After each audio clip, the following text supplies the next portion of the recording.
This really sucks. Bro, saying this before you kill someone is absolutely diabolical, by the way. One swipe, body. The second one is getting kicked out like a pogo stick. Oh, he's cooked. The third guy got hit with a Kamehameha looking hand side straight to his neck.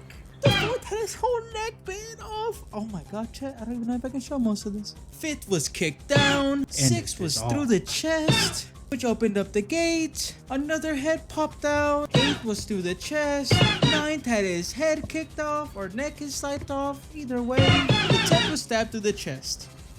Oh, wait. He's a monster. Y'all begged for this, man. Y'all wanted him to fight. This is y'all's fault. And oh my, did he learn from Piccolo? Look at the sun kiss technique. Swayed his hair back, let the blood flow. This dude is a demon. Welcome back, ladies and gentlemen, to a whole new episode of Demons and Anime. And of course, I come with you with a special guest. A man that's recently gone a new season and one that I've been meaning to talk about for a while now. The man with no emotion. A very skilled and powerful shinobi. Gabimaru the Hollow. The decision for Demons in Anime was quite easy. Plug. In this video, I'm going to be going over multiple parts to show you why this man deserves to be on the Demons of Anime. With that being said, grab your popcorn, sit down and relax, and enjoy the show.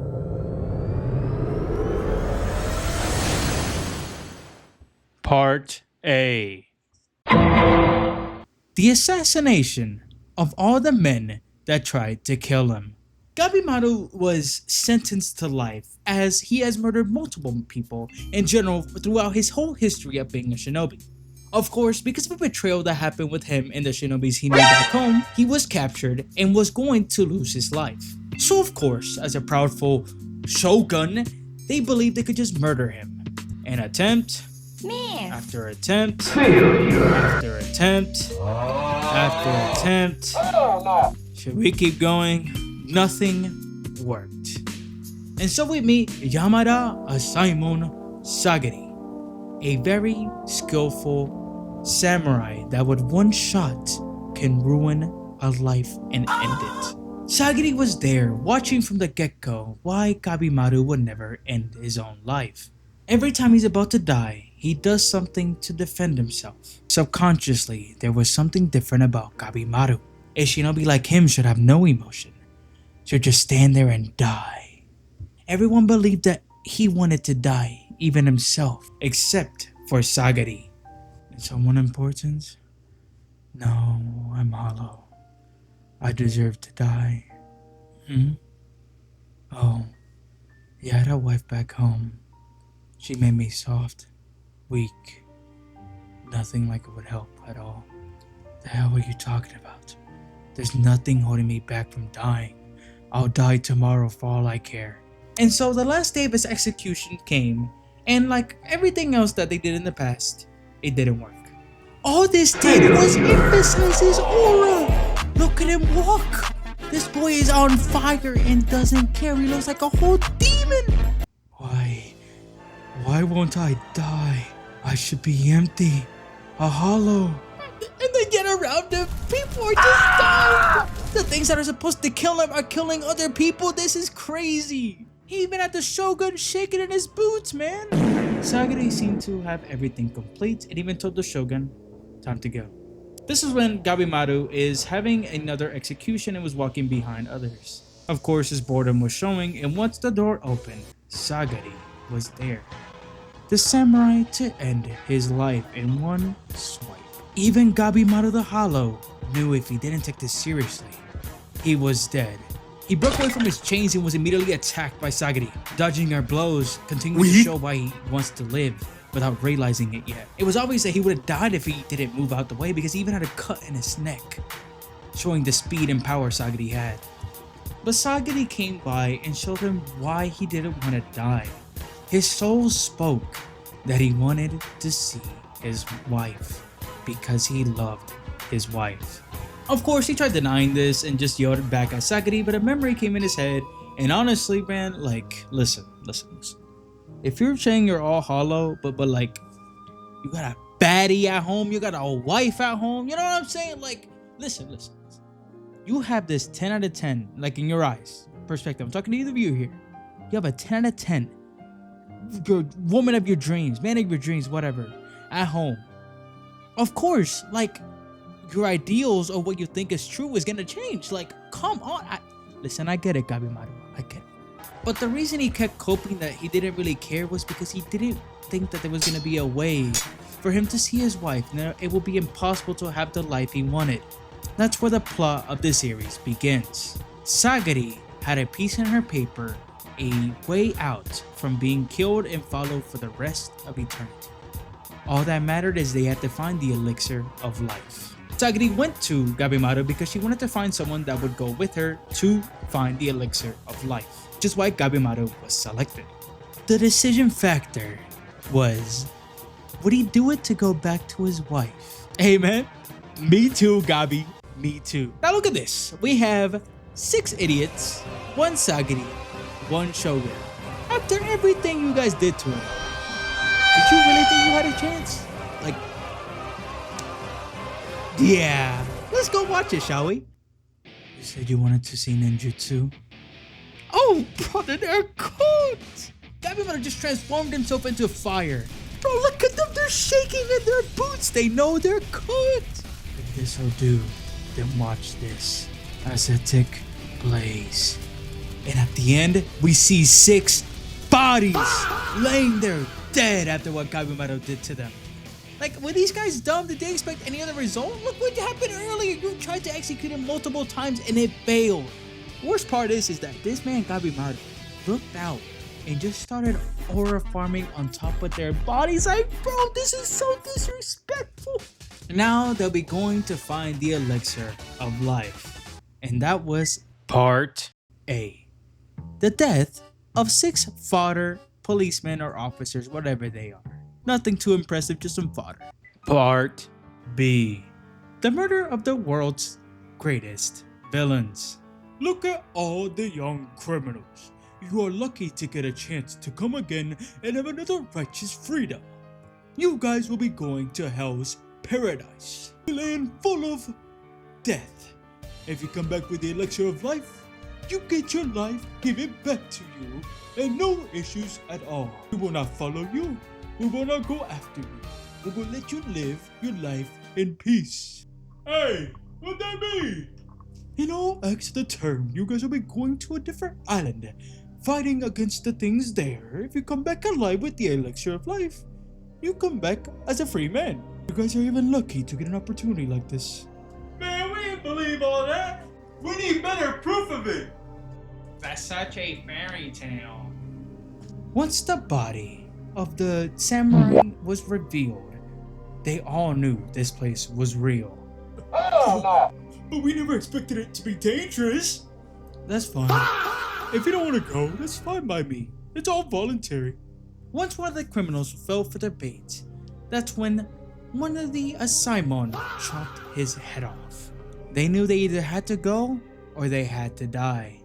This was when they were told that the Asaimon were going to join them in this journey, and now it was more terrifying than ever because if the Asaimon die, they will also die. But before they even went, they had too many numbers, so the shogunate was like, murder everyone here that's weak. You heard him, chat. Kill each other. If you make it to the final few, you go. And that's when the criminal battle royale began. Of course, Asa Chobe was the first one to figure this out, which, by the way, if you want a Demons and Anime on him, low-key kinda worth it. Anyways, bodies. They were just murdering each other. Bodies. Murdering people is never really alright, you know? Is there not another way for us to deal with this? This man Gabimaru was watching everyone fight, and instead of fighting back, he just stood there and never fought anyone in the first place. This was an act of mercy. He continued to warn them, saying that not everyone wanted to kill because they wanted to. It was something that they were forced upon doing. Oh yeah, if you don't want to do it, then just quit, leave, go and die. God, you're not listening. Hey, you over there.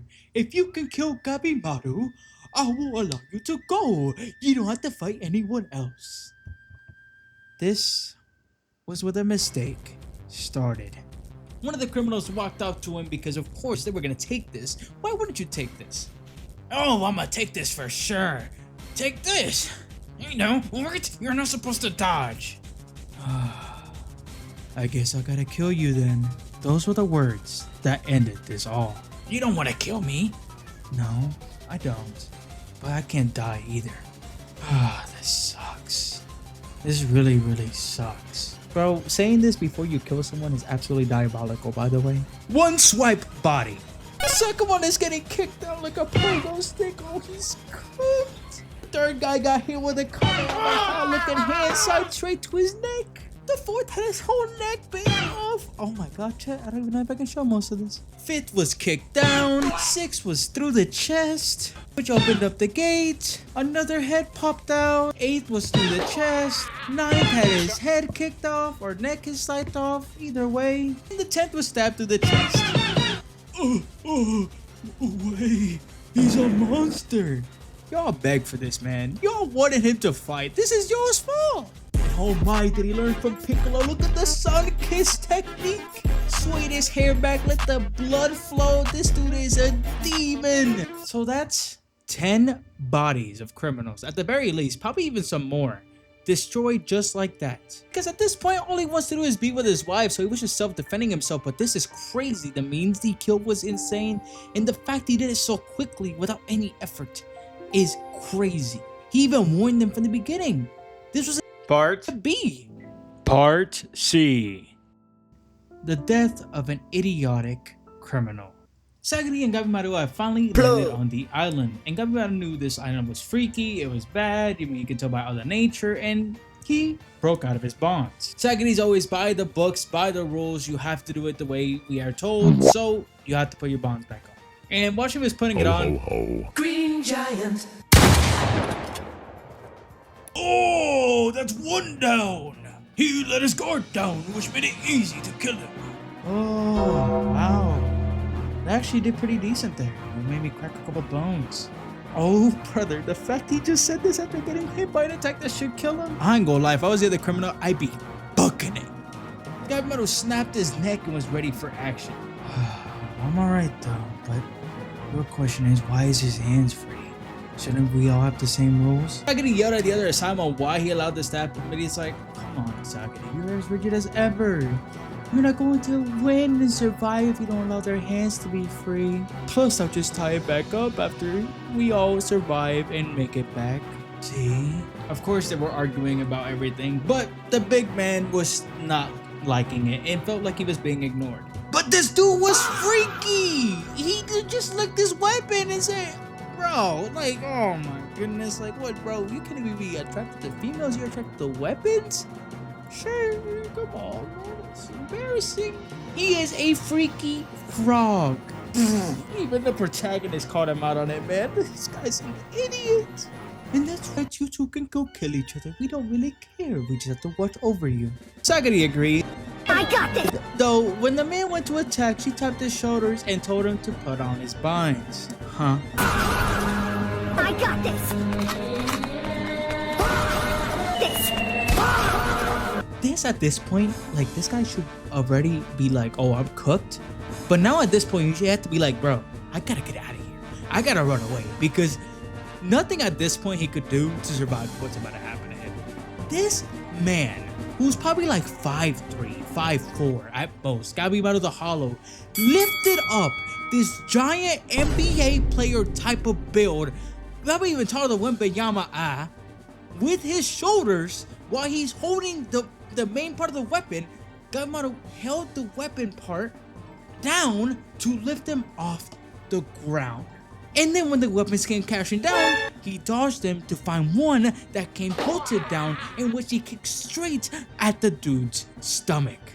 And that basically is where the fight ends. Though, Gabimaru, man, you're so disrespectful because you even said it's hard to fight with your arms crossed. Bro, you one-shotted him.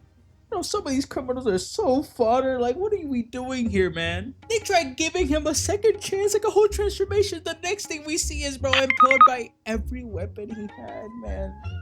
Gabimaru slanted down, annoyed that he had to fight still with his hands minded, bro. How do you get embarrassed so badly that you not only lose to someone that's 1/8 of your height, but also with his hands bounded?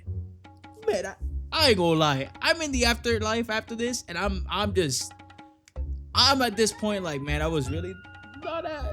I was mad. I sucked. Oh, that was a waste of time. Let's go look for the elixir. Gabi, man, Gabi, you're insanely, you're a demon in anime, bro. What is this? You just say this guy is light work. I've never seen a character ever say it like that. Bro is cooked. Now, this is not a part exhibit because it's not a death or anything crazy. But I think this next moment is probably one of the more disrespectful moments in this series. One of the Asaemon, I think his name is Kishi. He's kind of a fraud. He was talking about how criminals were betraying the Asaemon and the Asaemon were killing the criminals. It was no real here back and forth that's really necessary. It was just gonna fail. Even saying, hey, I can kill Gabimaru for you if you want. Before he could finish his sentence, Gabimaru grabbed his hilt and said, we both don't want that, do we? Bro, this man is so disrespectful. He's so disrespectful the way he does it, man. This is crazy. And yeah, that is Exhibit C. That is Gabimaru and Demons of Anime Part 1. These are just the fodder that he does. But he gets even nastier later on.